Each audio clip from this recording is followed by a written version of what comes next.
Hello friends. Welcome to my YouTube channel. Friends, आज का जो टॉपिक है वो है ऑब्जेक्टिव क्वेश्चंस। जो हम 50 क्वेश्चन सॉल्व करेंगे वो होंगे हमारे प्री हिस्टोरिक आर्ट पे। ठीक है। प्री हिस्टोरिक आर्ट पे हम यहाँ पे ऑब्जेक्टिव क्वेश्चन सॉल्व करेंगे, क्योंकि अब जो बच्चे तैयारी कर रहे हैं उनके लिए ऑब्जेक्टिव क्वेश्चन से बहुत हेल्प होती है और उनको आइडिया लगता है कि क्वेश्चन किस टाइप से आते हैं।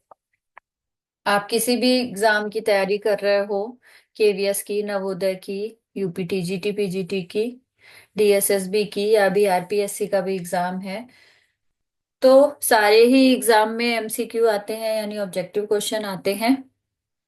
और आपको इन ऑब्जेक्टिव क्वेश्चन से हेल्प होती है। ठीक है। तो आप चाहें तो अपने नोट्स बना सकते हो, और चाहे तो आप इसको मेरे साथ पढ़ के याद भी रख सकते हो। फर्स्ट नंबर का क्वेश्चन है हमारा यहाँ, इनमें से कौन प्रागैतिहासिक कला का एक रूप नहीं है? ठीक है। गुफा चित्रकारी, फ्रेस्को, पेट्रोग्लिफ्स, वीनस मूर्तियां। ठीक है। आपको क्लियर है? आंसर भी मैंने लिख रखा है। जो फ्रेस्को है वो प्रागैतिहासिक कला का रूप नहीं था। ठीक है। गुफाओं पे तो चित्रकारी करते ही थे। ठीक है। और पेट्रोग्लिफ्स मतलब कुछ लिखा रहता था, जो उनकी उस समय तो कोई भाषा थी नहीं, पर डिजाइन बनी रहती थी उसके। डिजाइन में लाइनिंग से डिजाइन रहती थी उसके।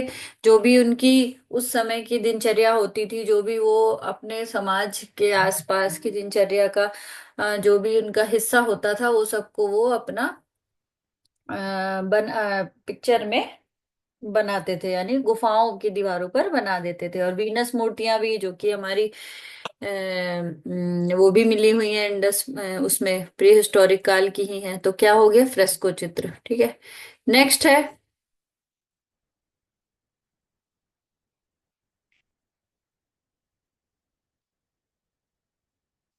प्रागैतिहासिक कलाकारों द्वारा नक्काशी के लिए इस्तेमाल किया जाने वाला प्राथमिक उपकरण क्या था? ठीक है। प्राथमिक उपकरण क्या था?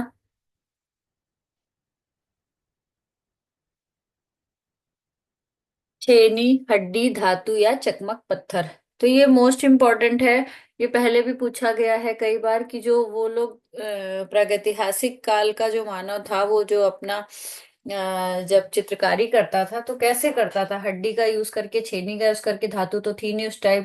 उस टाइम एक पत्थर होता था, जो पत्थर होते थे उसका जो नुकीला साइड होता था एक प्रकार का, और वो चकमक पत्थर होता था। तो उसको, उसका यूज करके वो बेसिकली दीवारों पे चित्रकारी करते थे। या मतलब जो भी उनकी दिनचर्या होती थी, जैसे शिकार खेलना, और जो भी जानवरों के साथ ही रहते थे तो जानवरों का, ये सारा चित्रण वो करते रहते थे। ठीक है।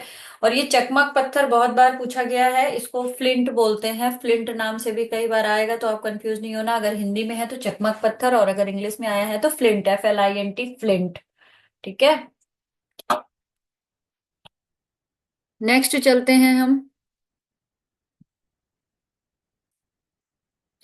प्राग ऐतिहासिक कला मुख्य रूप से किस काल को संदर्भित करती है? किस काल की है? पाषाण युग, लौह युग, कांस्य युग या मध्य युग? तो प्राग ऐतिहासिक काल यानी पाषाण युग। पाषाण युग से संबंधित है, बहुत इजी है। नेक्स्ट है, प्रागैतिहासिक कला का सबसे पुराना ज्ञात रूप क्या है? मूर्ति कला नहीं थी, मिट्टी के बर्तन नहीं थे, आभूषण नहीं थे, क्या था? गुफा चित्र। गुफा चित्र मतलब गुफाओं में रहता था और गुफाओं में रहकर उसी में चित्रकारी करता था। ठीक है। जंगलों में रहता था तो उसमें गुफा बना के और उसी की चित्रकारी करता था। तो सबसे पुराना ज्ञात रूप क्या है हमारा? गुफा चित्र है। नेक्स्ट है, प्राग ऐतिहासिक चित्रों के लिए प्रसिद्ध लास्को की गुफा कहाँ स्थित है? ठीक है। तो लास्को की गुफा है हमारी फ्रांस में। ठीक है। यूरोपियन प्रागैतिहासिक कला भी मोस्ट इंपॉर्टेंट है, जिसमें कि लास्को की गुफा बहुत बार पूछी जाती है। नेक्स्ट है, इनमें से कौन सा पाषाण युग के अंतर्गत नहीं आता है? पुरा पाषाण, नव पाषाण, मध्य पाषाण या कांस्य युग? तो जाहिर सी बात है, हमारा ये हमने सबने पढ़ा है, पुरा पाषाण, नव पाषाण, मध्य पाषाण। कांस्य युग नहीं आता। ठीक है। कांस्य युग उसके बाद स्टार्ट होता है। नेक्स्ट है, प्रागैतिहासिक मूर्तियों के लिए मुख्य रूप से किस सामग्री का उपयोग किया गया था? कांसे का, पत्थर का, संगमरमर का या लकड़ी का? तो किस पत्थर का किस सामग्री का यूज किया गया था? पत्थर का। ठीक है, क्योंकि उस टाइम तो प्रागैतिहासिक मानव कोई वैसी मूर्तियां तो बना नहीं पाता था वो, कि प्रॉपर छेनी हथौड़ी से वो मूर्ति बना रहा हो। तो वो किस चीज का यूज करता था? उसके सामने जो अवेलेबिलिटी थी वो थी सिर्फ पत्थर। पत्थर से ही, नुकीले पत्थर से डिजाइन भी बनाता था, और उन्हीं पत्थरों का यूज करके वो अपने हिसाब से थोड़ी बहुत मूर्तियां भी बनाता था। यूरोप भर में पाई जाने वाली छोटी प्रागैतिहासिक मूर्तियां जिनमें अक्सर महिलाओं को दर्शाया जाता है के लिए क्या शब्द यूज होता है? ये मोस्ट इंपॉर्टेंट है। जो छोटी मूर्तियां होती थी प्रागैतिहासिक काल की, उनको क्या बोलते थे? वीनस की मूर्तियां। ठीक है। नेक्स्ट है, माना जाता है कि प्रसिद्ध वीनस ऑफ विलेंडार्फ किसका प्रतीक है? ये बहुत फेमस है। आप लोग इसको देख लेना। और ये किसके लिए है? प्रजनन के लिए। संगीत, खगोल विज्ञान, युद्ध, ये नहीं है। ये है वीनस ऑफ विलेंडार्फ। ये आपको दिखाते हैं हम। वीनस ऑफ, ये किससे संबंधित है? ये है हमारी प्रजनन से। ये आप लोगों ने देखी होगी, ये देख लो। अगर पिक्चर देखोगे तो ध्यान रहेगा। ठीक है। किससे संबंधित है? प्रजनन से। ओके। तो क्या है? Venus of विलेंडर्फ।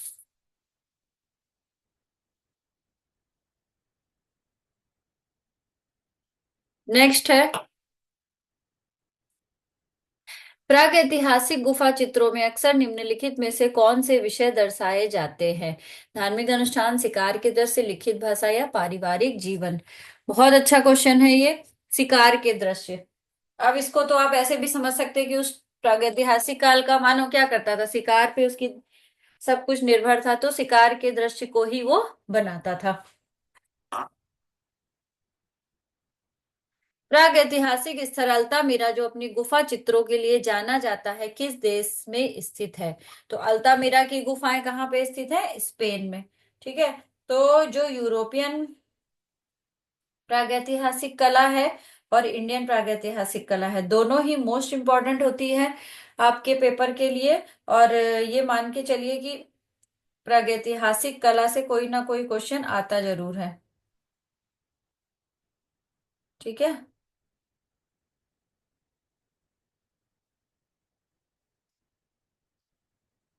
इस पे डिटेल वीडियो भी मेरा है यूट्यूब पे। आप मेरे चैनल पे आप जाके अल्तामिरा के बारे में, लास्को के बारे में, और जो प्रागैतिहासिक, यूरोपीय प्रागैतिहासिक फेमस गुफाएं, उनके बारे में डिटेल में है। आप उसमें से पढ़ सकते हो। बट अभी जो हम पढ़ रहे हैं ऑब्जेक्टिव, उसके हिसाब से हमें ये चीजें ध्यान रखनी है। और ये फेमस है, ये तो आपको रटी होनी चाहिए। अल्तामिरा की गुफाएं। ठीक है। कहाँ पे स्थित है? स्पेन में। ठीक है। नेक्स्ट चलते हैं, प्रागैतिहासिक गुफा चित्रों में मुख्य रूप से किस रंग का उपयोग किया गया था? तो प्रागैतिहासिक गुफा चित्रों में मुख्य रूप से जो यूज था वो हमारा लाल था। लाल कलर का यूज किया गया था। पेट्रोग्लिफ शब्द किस तरह के प्रागैतिहासिक कला को संदर्भित करता है? तो पेट्रोग्लिफ शब्द किस तरह की प्रागैतिहासिक कला को? चट्टानों पर नक्काशी। ठीक है। वो पतली पतली लाइनें और उससे डिजाइन बनाते थे, तो उसको बोलते थे चट्टानों पर नक्काशी। क्या बोलते थे? पेट्रोग्लिफ। दीवारों पे पेंटिंग नहीं, बर्तन की डिजाइन नहीं, मूर्तियां नहीं, किसके लिए होती थी? चट्टानों पर नक्काशी। प्रागैतिहासिक कला में मिट्टी के बर्तन के पहले विकास के लिए कौन सी अवधि जानी जाती है? तो कौन सा टाइम पीरियड है? ऊपरी पूरा पाषाण, मध्य पाषाण, नवपाषाण या कांस्य युग? ठीक है। तो राइट आंसर है हमारा नवपाषाण। ठीक है। नवपाषाण काल से मिट्टी के बर्तनों का बनना प्रारंभ हो गया था। नेक्स्ट है, प्रागैतिहासिक गुफा चित्रों में चित्र बनाने के लिए इस्तेमाल की जाने वाली एक सामान्य तकनीक क्या थी?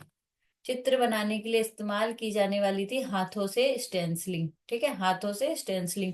वो पेंसिल से विस्तार ड्राइंग नहीं कर पाते थे, ब्रश पेंटिंग नहीं थी, डिजिटल आर्ट नहीं था। वो हाथों से ही अपना लाइनिंग बनाते थे, फिर उस पे कलर करते थे जो भी। और वो ब्रश भी नहीं होते थे उस टाइम, तो वो टहनी की जो होती थी पेड़ पौधों की, उससे वो अपना स्टेन वो बना के, ब्रश का यूज कर, ब्रश बना के उससे वो अपनी डिजाइन बनाते थे, यानी हाथों से स्टेंसिलिंग करते थे। नेक्स्ट है, कौन सा प्रागैतिहासिक स्मारक और संक्रांति के साथ अपने संरेखण के लिए जाना जाता है? वो ये भी मोस्ट इंपॉर्टेंट है, बहुत बार पूछा गया है, स्टोनहेंज। स्टोनहेंज क्या है? ये भी एक प्रागैतिहासिक स्मारक है, ये भी मैं आपको दिखा दूं, आपको याद होगा बहुत अच्छे से। स्टोनहेंज ये क्या है? हमारा प्रागैतिहासिक स्मारक, ये देखो। ठीक है,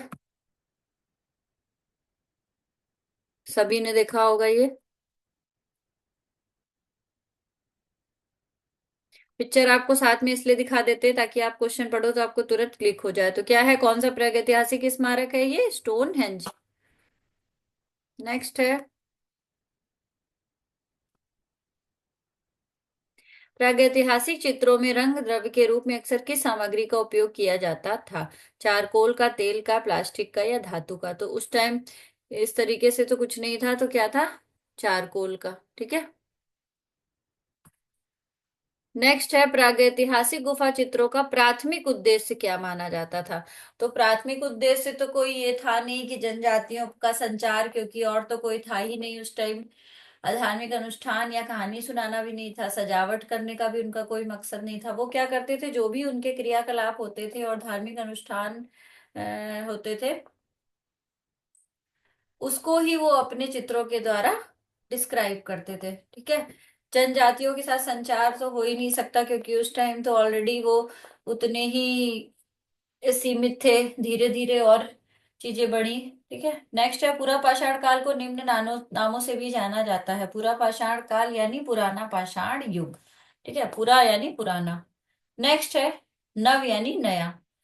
फिर है, मध्य पाषाण काल से नव पाषाण काल में संक्रमण किस प्रमुख विकास द्वारा चिन्हित हुआ? कृषि, कांस्य उपकरण का उपयोग, लेखन प्रणाली या उन्नत हथियार? तो मेन काम क्या हुआ था हमारा? कृषि करना सीख गए थे मध्य पाषाण काल से नव पाषाण काल आते आते। अब मानव क्या था, थोड़ा बहुत कृषि करना सीख गया था। नेक्स्ट है, फ्रांस में चौबेट गुफा किसके लिए प्रसिद्ध है? फ्रांस की जो चौबेट गुफा है वो है हमारी दीवार पेंटिंग के लिए। ठीक है। नेक्स्ट है, प्राग ऐतिहासिक गुफा चित्रों में किस प्रकार के जानवर को सबसे अधिक दर्शाया जाता है? तो प्रागैतिहासिक गुफा चित्रों में सबसे ज्यादा जो दर्शाया जाता है वो है हमारा घोड़ा। मेगालिथ शब्द का तात्पर्य क्या है? मेगालिथ शब्द का तात्पर्य बड़ी पत्थर की संरचनाएं, प्राचीन लेखन, छोटी नक्काशी या हड्डी के औजार। तो इसका मतलब होता है बड़ी पत्थर की संरचनाएं। नेक्स्ट है, नवपाषाण काल की विशेषता क्या है? नवपाषाण काल में मानव ने धीरे धीरे जो आदि मानव था वो अब धीरे धीरे अब उन्नति की और हो रहा था। खाना बदोश जीवन की उसकी समाप्ति होने लगी थी। वो अब स्थायी बस्तियां, छोटी छोटी बस्तियां बनाकर उस पे रहना उसने स्टार्ट कर दिया था। शिकार और संग्रह तो वो पहले से ही कर रहा था। नेक्स्ट है, नवपाषाण शब्द का अर्थ क्या है? अभी हमने पढ़ा पहले, पुरा को पुराना और नव को नया पाषाण युग। नेक्स्ट है, प्रागैतिहासिक चित्रकला के लिए प्रसिद्ध भीमबेटका गुफाएं किस भारतीय राज्य में स्थित है? मोस्ट इंपॉर्टेंट है ये, मध्य प्रदेश। नेक्स्ट है, भीमबेटका शैलाश्रयों को किस वर्ष यूनेस्को विश्व धरोहर स्थल घोषित किया गया था? 2003। मोस्ट इंपॉर्टेंट है ये क्वेश्चंस। नेक्स्ट है, भारत में प्राग ऐतिहासिक गुफा चित्रों में अक्सर निम्नलिखित में से कौन से दृश्य दर्शाए जाते हैं? तो ये भी इंपॉर्टेंट है और हम पहले भी पढ़ते आए हैं। हमने पूरा पाषाण काल, मध्य पाषाण काल, नव पाषाण काल, ये जिसने भी पढ़ा है अच्छे से डिटेल में उसको बिना देखे ही ये क्वेश्चन का आंसर पता होगा, क्योंकि शिकार का ही मेन उनका काम था। शिकार करते थे, फिर उसी को मांस को खा के वो अपना जीवन यापन करते थे। मेन क्या है हमारा? शिकार के दृश्य। नेक्स्ट है, भारतीय प्रागैतिहासिक गुफा चित्रों में मुख्य रूप से किस रंग का उपयोग किया जाता था? ये रिपीटेड क्वेश्चन है, लाल। ठीक है। नेक्स्ट है, भारत में प्रागैतिहासिक लोगों द्वारा गुफा चित्रों के लिए रंग बनाने के लिए किन सामग्रियों का उपयोग किया गया था? खनिजों और पौधों से प्राकृतिक रंग। ठीक है, वो उसी से पौधों से ही बनाते थे प्राकृतिक रंग। नेक्स्ट है, भारतीय प्रागैतिहासिक गुफा चित्रों में जुड़ा प्राथमिक काल कौन सा है? तो गुफा चित्रों से जुड़ा प्राथमिक काल एक तरीके से है हमारा मध्य पाषाण युग। मध्य पाषाण युग तक मानव ने चित्रकारी करना प्रारंभ कर दिया था। ठीक है। नेक्स्ट है, निम्नलिखित में से कौन से जानवर भारतीय प्रागैतिहासिक गुफा चित्रों में अक्सर चित्रित किए गए हैं? कुछ क्वेश्चन रिपीटेड हो गए हैं तो डोंट माइंड। बैल और बाइसन भी है।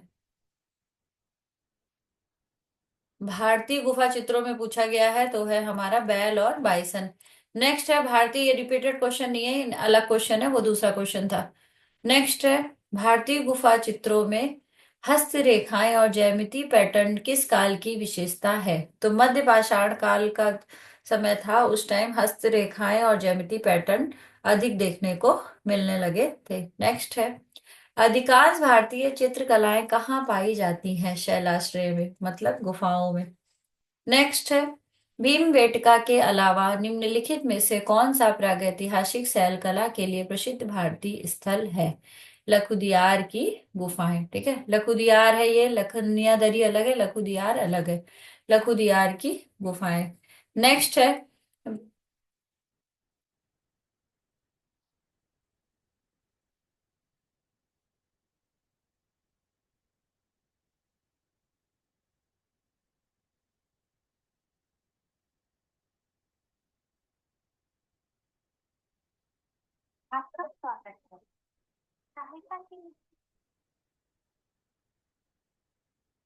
कहाँ तक हमने पढ़ लिया था? 36 तक। नेक्स्ट है भीमबेटका की गुफाओं में पाई जाने वाली प्रागैतिहासिक कला किस पुरातत्व काल से संबंधित है? पाषाण युग से, यानी ताम्र पाषाण, पाषाण कांस्य या वैदिक युग, यानी हो गया हमारा पाषाण युग। देखो क्वेश्चन घुमा के भी पूछा जाता है और सीधा सीधा भी कई बार पूछा जाता है। अगर वो कंफ्यूज करने के लिए नवपाषाण काल या मध्य पाषाण काल भी लिख सकते हैं, पाषाण युग भी लिख सकते हैं। यहाँ पे क्या है, पाषाण युग लिख दिया और बाकी सारे ऑप्शन नहीं है, तो हमें हमें आंसर क्या मिला यहाँ पे? पाषाण युग। ठीक है। नेक्स्ट है भीमबेटका गुफा चित्रों में मुख्य रूप से निम्नलिखित विशेषताएं हैं। प्रागैतिहासिक मनुष्यों का रोजमर्रा का जीवन। ठीक है, मुख्य विशेषता क्या है? जो भी मानव की रोजमर्रा का जीवनचर्या थी, जो दिनचर्या थी, उसी को वो चित्रों के माध्यम से बनाता था। नेक्स्ट है भारत में प्रागैतिहासिक कलाकारों द्वारा गुफा चित्रों को बनाने के लिए किस उपकरण का उपयोग किया गया था? उपकरण तो कोई था नहीं उस टाइम, तो क्या था? जानवर थे। जानवरों की हड्डियां और पत्थर, उसी का वो यूज करते थे, उसी से ब्रश बनाते थे, उसी से अपनी लेखनी बनाते थे और चित्र बनाते थे। ठीक है। नेक्स्ट है भारत में प्रागैतिहासिक गुफा चित्रों में कला के लिए ज्यादातर किस तरह की सतह का इस्तेमाल किया गया था? तो सतह क्या थी हमने पहले ही पढ़ा है, क्योंकि वो गुफाओं में रहते थे, गुफाओं की दीवारों का ही यूज करते थे, तो क्या हुआ, वो सब क्या थी? प्राकृतिक थी। तो क्या हो गया आंसर? प्राकृतिक चट्टान की सतहें। मेसोलिथिक शब्द निम्नलिखित में किसको संदर्भित करता है? माँ से मेसोलिथिक और माँ से मध्य। याद रहेगा आप लोगों को, मध्य पाषाण युग। नेक्स्ट है भारत में प्राग ऐतिहासिक गुफा कला प्रारंभिक मानव प्रयासों के साक्ष्य दिखाई देती है। ठीक है, प्रारंभिक मानव का प्रयास क्या था? प्रतीकों के माध्यम से संचार, क्योंकि और तो कोई व्यवस्था थी नहीं, व्यापार आदि था नहीं, वास्तुकलाएं थी नहीं, मतलब ऐसा तो था नहीं कि मानव बहुत उन्नत करने लगा और वो उसने धीरे धीरे वास्तुकला और मूर्तिकला बनाना शुरू कर दिया। क्या था मेन? वो उसने प्रतीकों के माध्यम से ही एक तरीके से अपनी बात दूसरे तक पहुंचाता था। नेक्स्ट है भीमबेटका गुफाओं में पाए गए चित्र लगभग कितने पुराने हैं? लगभग 30,000 वर्ष पुराने हैं। लखुदियार, देखो पहले भी हमने पढ़ा था, लखुदियार इंपॉर्टेंट है। लखनिया दरी अलग है, लखुदियार अलग है। लखुदियार हमारी कहाँ पे है? उत्तराखंड में। और लखनिया दरी कहाँ है? हमारी उत्तर प्रदेश में। लखुदियार गुफाएं किस भारतीय राज्य में स्थित है? ये है हमारी उत्तराखंड में। नेक्स्ट है भारतीय प्रागैतिहासिक गुफा चित्रों का प्राथमिक उद्देश्य क्या माना जाता है? तो प्राथमिक उद्देश्य उनका था जो धार्मिक अनुष्ठानिक उद्देश्य थे, सजावट नहीं था, लेखन भी नहीं करना था, शैक्षिक उद्देश्य भी नहीं था। मेन वो जो उस टाइम के काम करते थे या अपना जो भी उनका जादू टोना से संबंधित या जो भी अनुष्ठान करते थे, वो ही उसको उस पे निर्मित करते थे। नेक्स्ट है भारत में प्रागैतिहासिक चित्रकलाओं में निम्नलिखित के प्रारंभिक साक्ष्य मिलते हैं।